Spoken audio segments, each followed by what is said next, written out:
Romo, para frater, para suster tuh sekarang harus berdamai dengan teknologi. Jadi teknologi itu sebagai sarana untuk kita semakin memuliakan Tuhan. Emang dulu musuhan apa? Kita nggak, ya maksudnya kan saat sebelumnya itu kan kayak aduh teknologi ini Kita destruktif, jauhi, iya jauhi ya. Romo, masa penggunaan HP misalnya. Sekarang malah segala menjadi macam. sahabat kita ya. Menjadi sahabat kita. Kuliah, memberi kuliah. Iya, sekarang kuliah. Misa tadi saya misa pakai Retret. virtual loh. Iya, Misa di pasti kantor. misa. Tadi misa di kantor sebetulnya rasanya sih antara ini gue misa pribadi atau Iya, misa Pak. bareng sih ya. Guenya sendiri Iya. karena gue jawab sendiri. Iya. Itu kan ditutup semua ya kan. Tapi ada satu yang menjawab. Tapi seakan-akan ramai juga. Tapi ini kan bukan seakan-akan, nyatanya Iya. ada, cuma dunianya udah maya nih. Bukan dunia yang Mari kita duduk dan berkumpul di sini, hilangkan duka lara dan beban di hati, mendengarkan renungan yang menginspirasi. Pojok Iman. Halo Bapak Ibu Saudara yang terkasih, salam sehat penuh kerahiman Tuhan, salam katekese. Berjumpa lagi dalam Pojok Iman, di mana kita bercerita dari pengalaman menjadi pengalaman iman. Syukur bisa dibagi-bagi dan berbuah sehingga menjadi master of story, meneguhkan dan menguatkan Anda dan saya. Hadir pada kesempatan ini anak-anak muda kita ini lagi Frater Okta ya kan, tampangnya udah tambah gemuk deh sekarang ya kan, udah kuliah soalnya ya kan, Makin banyak makan ini. nah itu dia. Dan juga Frater Brian lagi ya kan, yang keduanya dia yang suka nyanyi di Pojok Iman tuh dia, saudara-saudara. Keren kan nyanyiannya kan ya. Mereka saya hadirkan lagi. Sekali lagi selamat datang di Pojok Iman. Apa kabar hari ini? Oh, luar biasa, senantiasa. Amin. Sehat-sehat ya. Satu no. Frater ya. Puji Tuhan. Frater ini diundang sekali lagi di sini untuk bicara yang penting nih kira-kira. Apa tuh Romo? Kita itu mau bicara tentang refleksi anak-anak muda zaman sekarang, khususnya zaman milenial ini ya. Kan kita tahu nih, udah zamannya milenial, modernnya mungkin udah super duper gitu ya, segala sesuatunya serba digital, masa lockdown lagi ya kan. Nah, saya kira kita penting untuk merumuskan ini. Iman anak muda gimana ya di zaman milenial kayak begini ya. Betul, nah, yang bisa mendekati itu kan bukan saya, Frater. Saya mah udah zaman jadul. Kita bukannya masih sejaman, Mo. Secara jiwa saya sejaman. Makanya saya senang dengan anak-anak muda. Secara jiwa saya sejaman ya. I'm still forever young. Ya, I'm still forever young. Tapi ya ini kita mau tanya-tanya karena Frater yang lebih dekat.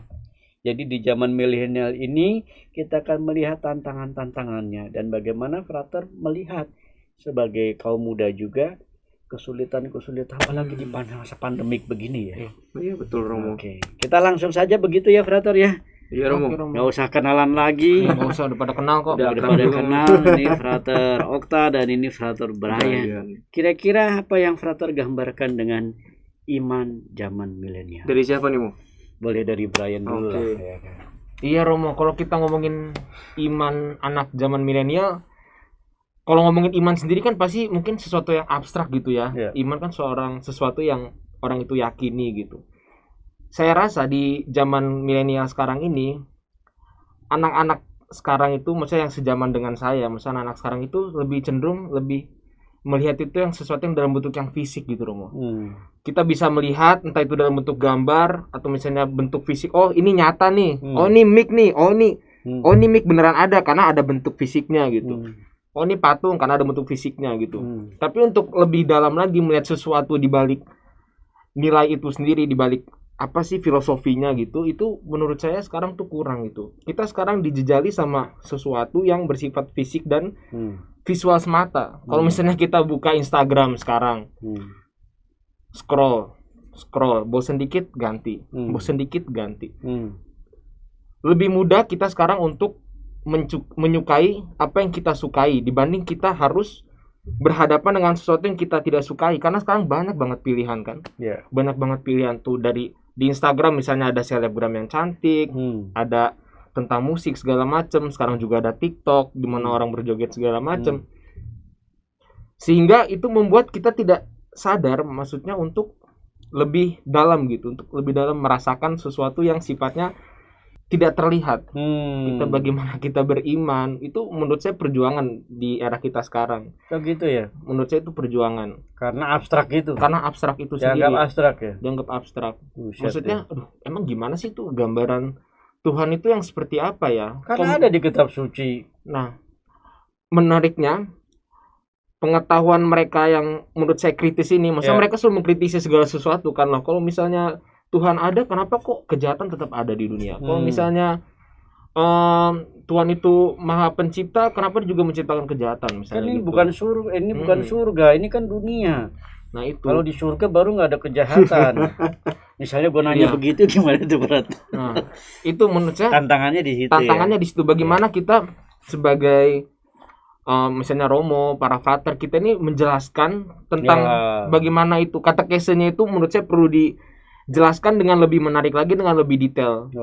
Jadi misalnya, harus kita menjelaskan lebih menarik lagi, lebih menarik dan lebih detail. Sampai di sini dulu, Frat ya, bentar. Coba kalau frater kalau saya sih ini anak milenial tuh kayak gimana? Ngelanjutin yang tadi udah Brian bilang ya. Kalau menurut saya memang ada benernya juga Kenapa? Karena kan saya sendiri ya sebagai statusnya frater dan mahasiswa, ketika saya sebagai mahasiswa belajar di kelas tuh ya, ketika kita berfilsafat sesuatu yang itu tuh bener-bener di pikiran tuh ada gitu loh. Saya punya gambaran ketika misalnya seorang mengatakan teori ini, itu menurut saya seru ketika saya berpikir tentang apa yang dia katakan, berlawanan dengan yang lain.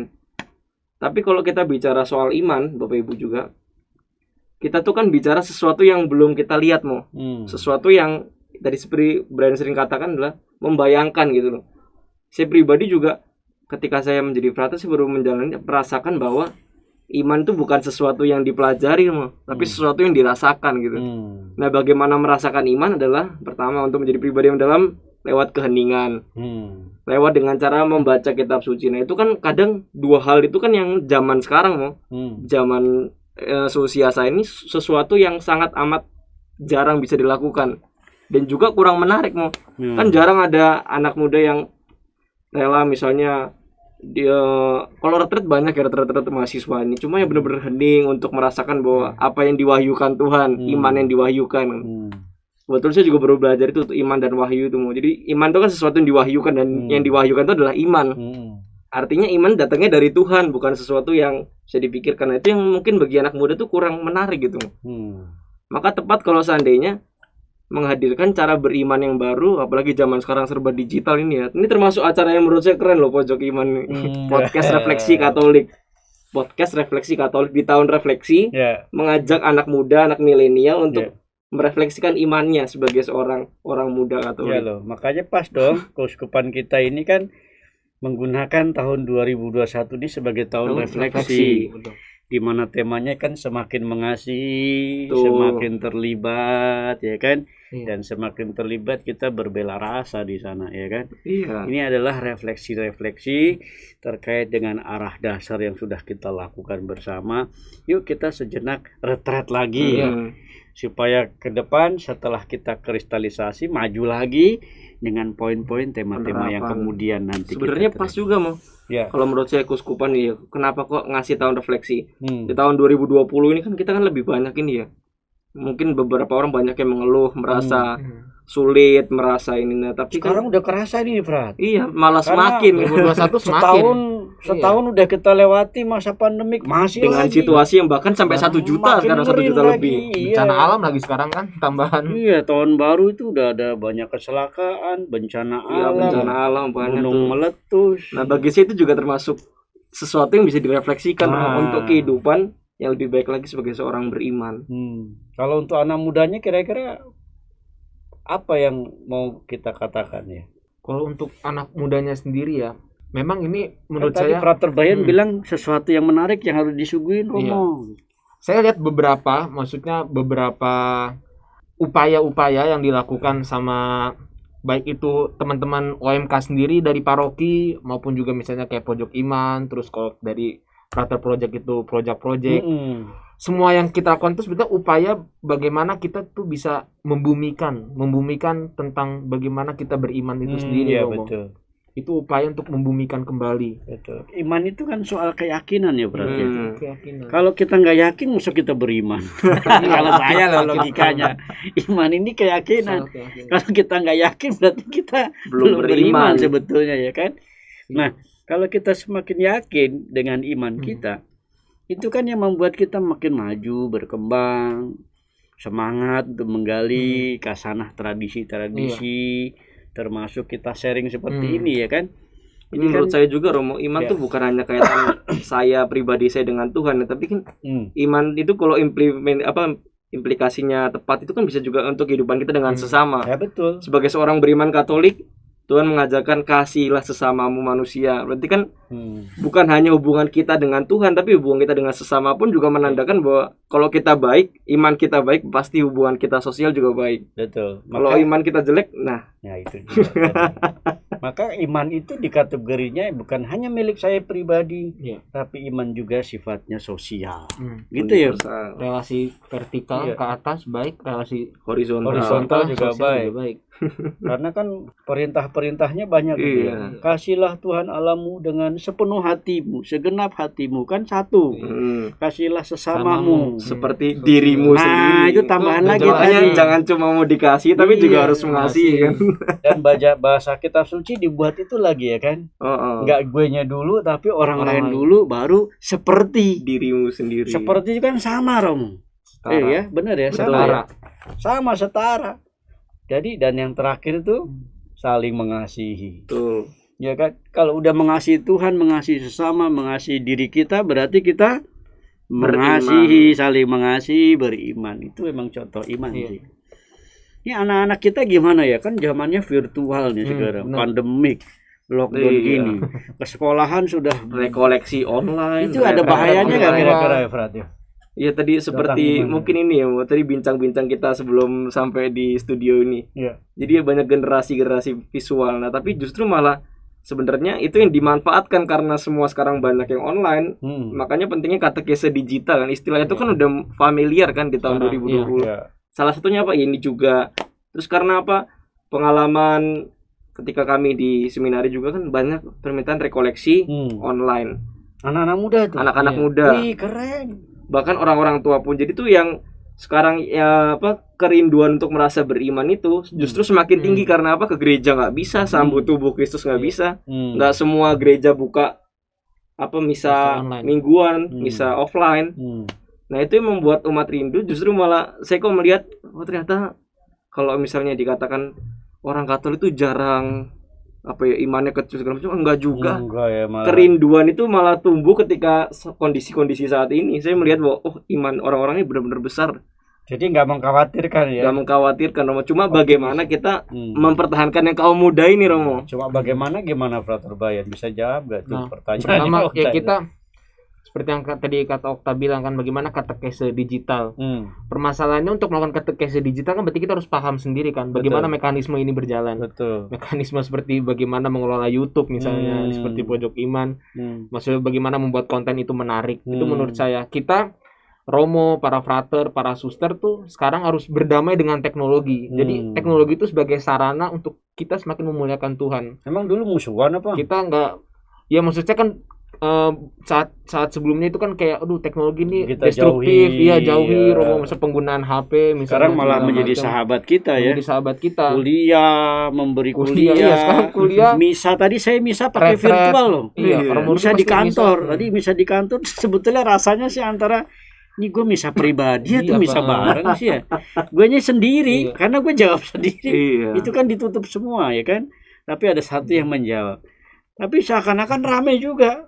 Tapi ini kan bukan seakan-akan, nyatanya ada, cuma dunianya udah maya nih. Bukan dunia yang di sekitar. Langsung. Itu aku merasakan loh, makanya ini kita lagi berpikir, buset ya lama-lama kita tuh seakan-akan misa seni disaksikan banyak orang dan orang lain juga menghayati. Ya beradaptasi sama teknologi. Mau nggak mau saya berdamai nih di sini ya. Berdamai Romo. Bertobat ini saya ini. mengikuti teknologi. Iya. Banyak teman-teman OMK paroki membuat misalnya podcast di Spotify. Ya, harapan itu ya. Itu banyak sih, udah banyak gerakan sih, tapi udah ada ya, udah banyak Romo. Maksud saya sekarang sudah banyak upaya-upaya kita gitu, terutama di saat pandemi ini. Udah mulai tuh para teman-teman frater yang lain. Saya kan bidang panggilan di seminari tinggi kan. Nah, ini sekarang target kami gimana? Sekarang tidak hanya memperkenalkan seminari kepada teman-teman seminari menengah, tapi memperkenalkan seminari iman Katolik ini kepada teman-teman yang di luar juga, teman-teman kuliahan. Karena kelompok mahasiswa Katolik itu menurut saya para frater tuh belum terlalu kenal gitu. Nah, sekarang itu menjadi sarana kita dengan cara webinar misalnya.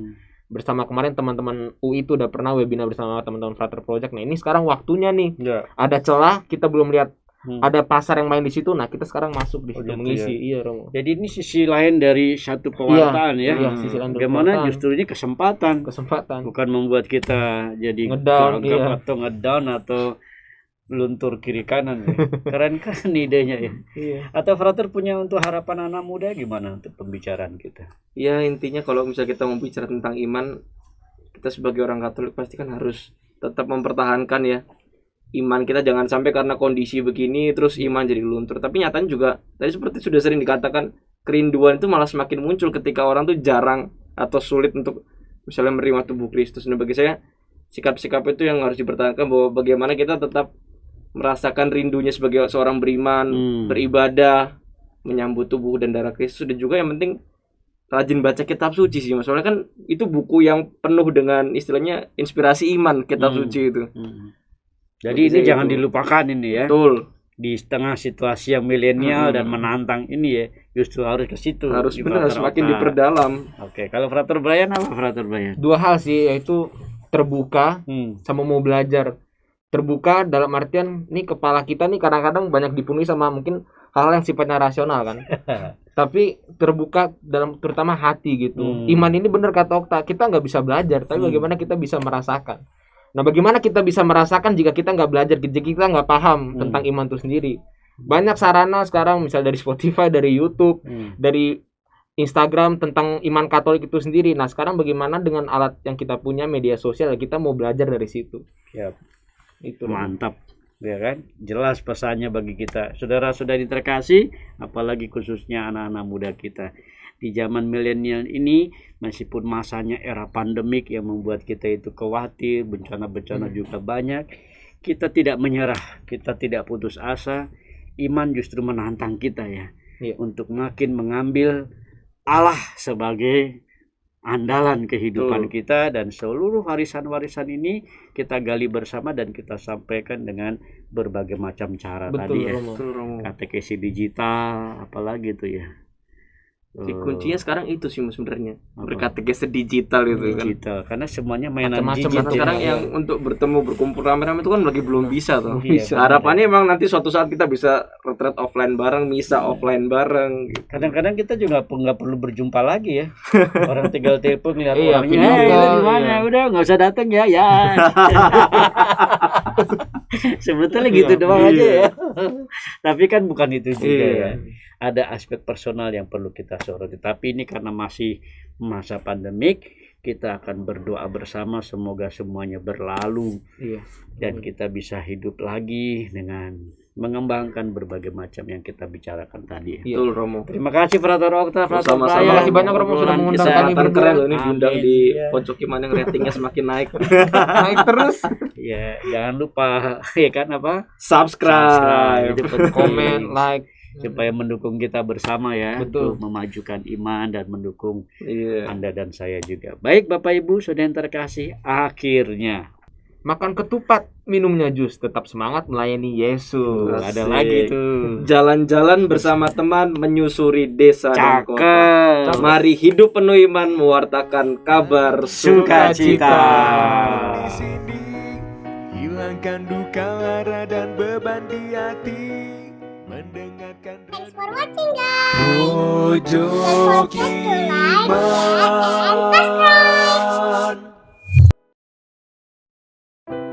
Pojok Iman.